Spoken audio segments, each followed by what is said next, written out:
अध्यक्ष महोदय,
दादांची ओळख होती म्हणूनच त्यांनी कधी जात पात धर्मपंथ पाहिला नाही.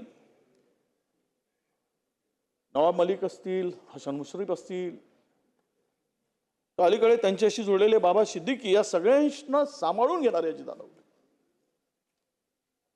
त्यांना कधी अंतर ठेवू दिला नाही. आरोप झाले तरी त्यांना सांभाळून घेण्याचं काम दादांनी केलंय. म्हणूनच एक असं म्हणता येईल की छत्रपती शिवाजी महाराजांच्या, फुले शाहू आंबेडकरांच्या या विचारांना मांडणारे, त्यांच्या मूल्यावर काम करणारे, चालणारे असे नेते म्हणून त्यांनी स्वतःची ओळख दादांनी निर्माण केलेली होती. रोखठोक म्हणून एक रोखठोक अजितदादा असे महाराष्ट्राला परिचित होते. अलीकडच्या राजकारणात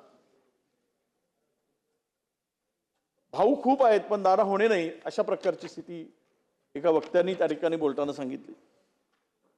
हे संघर्षातून उभं राहिलेलं नेतृत्व होतं दादांचा. आणि माझा एक भावनिक धागात असं जोडलं अध्यक्ष महोदय की मी त्यांचे वडील अत्यंत लहान छोटे असताना त्यांचे वडील गेले, बालवयात त्यांचे वडील गेले. माझे सुद्धा वडील, मी 4थ्या वर्गात असताना माझे वडील वारले. त्यावेळेस एक वडील गेल्यानंतर दादा कठोर का झाले, तर ते त्यावेळेस बोलून गेले सहज की त्यांच्या स्वभावातील आक्रमकता जी होती किंवा शिस्त होती, जबाबदारीची जाणीव जी होती. दादा कुठेतरी बोलताना असं सहज म्हणाले की एखाद्या माणसाचे वडील अगदीच कमी वयात जातात, कमी वय असताना वडिलांचं छत्र गमवतं, त्यावेळेस वडील गमावले तर ते काय करू शकतो. म्हणून मी त्यावेळेस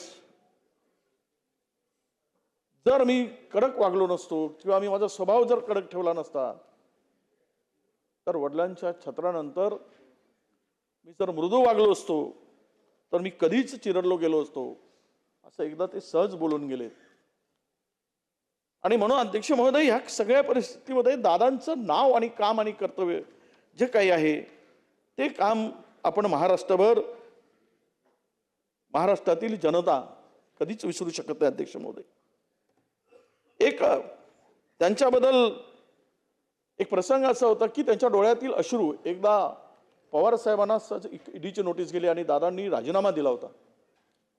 प्रेसमध्ये बोलताना दादांच्या डोळ्यातील अश्रू महाराष्ट्राने पाहिले. तो दुःखद प्रसंग. आणि लगेच राजीनामा देताना त्यांनी त्यांचं काकावर किती प्रेम आहे, पवार साहेबांवर किती प्रेम आहे, त्या प्रेस कॉन्फरन्समधल्या त्यांच्या भावना, डोळ्यातून अश्रूची वाट मोकळी करताना दिसले. खरं तर पवार कुटुंबाचे चांगले संस्कार त्यांच्यावर, आणि म्हणून विरोधक असो की मित्र असो की शत्रू असो, सगळ्यांशी वागताना एक कौटुंबिक नातेसंबंध असल्यासारखे ते वागत असत. माझ्या आईचं ज्यावेळेस दुःखद निधन झालं, माझं छत्र हरवलं, त्यावेळेस सुद्धा दादा भेटायला नागपूरच्या घरी आले आणि आमच्या डोक्यावरची सावली गेल्यानंतर धीर देण्याचं काम प्रत्यक्ष घरी येऊन दादांनी केलंय. त्यांच्याबरोबर काम करण्याची संधी मला मंत्रिमंडळात मिळाली. राज्यमंत्री म्हणून 7, 8, 8, 9 मध्ये 2 वर्ष मी त्यांच्याबरोबर काम केलंय. त्यावेळेस अनेक गोष्टी आम्हाला शिकता आल्यात. त्यामध्ये विरोधात असताना ज्यावेळेस अनेक विषयावर आम्ही त्यांच्यावर आरोप केले, त्यावेळेस सुद्धा दादा कधी आमच्यावर चिडले नाहीत. सहज अगदी चेहऱ्यावरचा राग 2-4 मिनिटांमध्ये तो नाहीसा होणारे दादा आम्ही पाहिले. राग दिसायचा, कधी भीती वाटायची की दरवाज्यात जाताना, दरवाजा अर्धा उघडताना दादांच्या दरवाज्यात गेल्यानंतर दादा आपण विरोधात बोललो काय म्हणतील.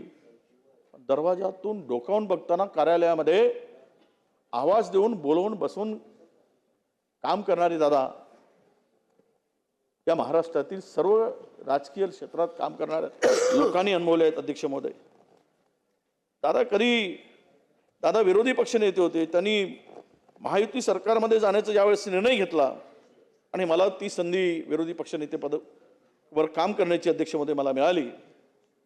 सभागृहात बसून सगळ्यांचे भाषण ऐकणारे, मुद्दे लिहून घेणारे, कधी आम्हाला सुनावणारे, टोमणेही मारणारे, पण ग्रामीण भागातील एखादी समस्या जर सांगितली किंवा मुद्दा मांडला, अध्यक्ष महोदय तो दादांनी कधीच नाही म्हटलं नाही आणि ते लिहून घेऊन मदत करण्याचं काम नेहमी दादांनी केलेलं आहे.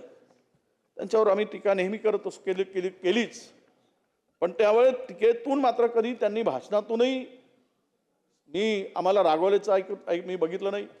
त्या पलीकडे जाऊन